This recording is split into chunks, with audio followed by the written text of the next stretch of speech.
So I want to talk about how to win in sales when all the circumstances might be against you. How do you win and create your income? You know, I'm curious, if I were to give you a referral and you called my friend 3 times and she didn't call back, what do you train your sales staff to say in the 4th voicemail? There's a difference between obtaining a referral and obtaining referral business. Hi Tim, it's Tamara with Advanced Results, 704-900-5855. Again, that's 704-900-5855. Mel Miller told me something awesome about you. Give me a call. That's it.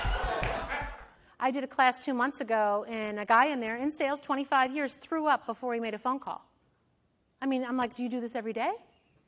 I mean, he threw up in the trash can, like right in the room. We had to move it out of the room. And we need to make sure your mindset is in the right place, and also to make sure that you don't put your faith in your circumstances. Because when you do that, you become emotional, and when you become emotional, you lose. But what would happen if we started some intentional outbound activity? Now, by a show of hands, how many of you here enjoy prospecting? Okay, got a couple people. The rest of you seem depressed. I mean, that's what you do. You're hired as a salesperson. So here's the thing. If you don't like selling, then you should get a job, or you should learn to love it. If you don't like it, what that's telling me is that you don't like making new friends. Because when you're in sales, you're a professional friend finder. That's your job, is to make new friends. But if you don't like people, you shouldn't be in sales.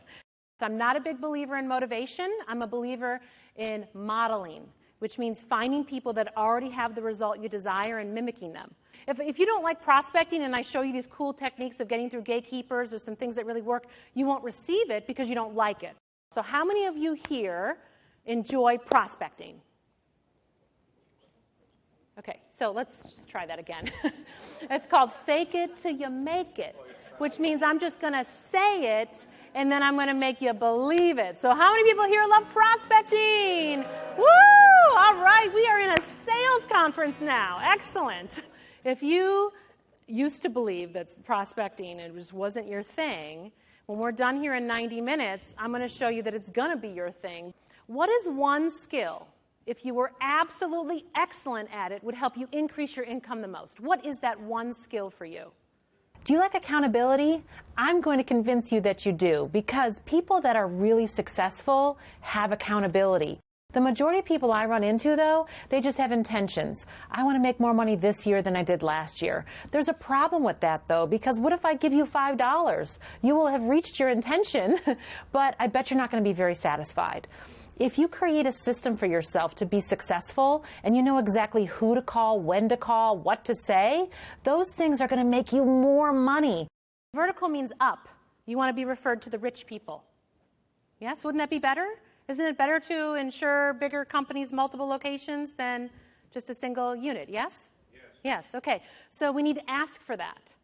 But how many of you have actually, in the last month, called your customers and asked for referrals? So you used to hate cold calling, okay? Used to? Okay. Okay, okay, good. Good, just a little coaching there. So I just want to show you how to be better at it so that you have some success and you can do it. Because here's what happens. If you don't learn to love cold calling, when the market turns, it's the market's fault and you become a victim. Here's the thing about selling. It's not about what you're selling, it's about what they want to buy. It's not about what I'm going to say to you, it's what do you need to hear. And the difference is the same thing with referrals. If you don't ask for them, referrals have nothing to do with you and growing your business, and most people position it that way. Referrals have everything to do with your customers looking good with their buddies. Does that make sense? Because here's the thing. If I refer you to John, and I give you his name and cell phone number, you leave a voicemail like what I just gave you, and then he calls back and you share all the nice things I said about him, he's then going to call me and thank me for introducing him to you, the insurance guy and gal. See the difference? And now because you made me look good, you're going to get every referral from me for the rest of your life. It's called a preferred relationship. The number one question I get asked in sales, and this is from experienced salespeople, is they say, how do I become friends with this guy? I've known him for 10 years, but I don't know how to be better friends. Number one question I get asked. And experienced salespeople struggle the most in training because they're like, well, I prospected 20 years ago, but I haven't done it in so long, I don't know how to do it, but I also don't have as much money as I want to have. How do you get 3 or 4 or 5 or 6 referrals with names and cell phone numbers from clients that love doing business with you? How do you make cold calls, but more importantly, actually get people to call you back? How do you build business in a classy way? Our job is professional friend finders. Your job is to make friends, and if you don't like people, you got to go get a job.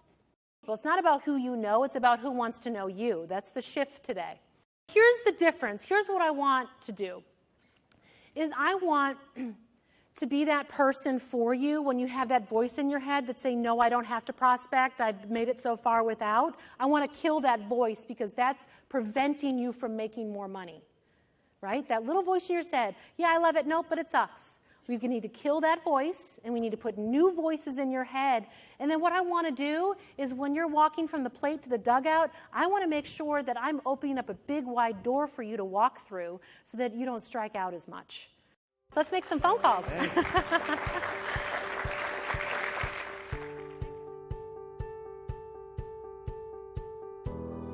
Anything that you want is really possible.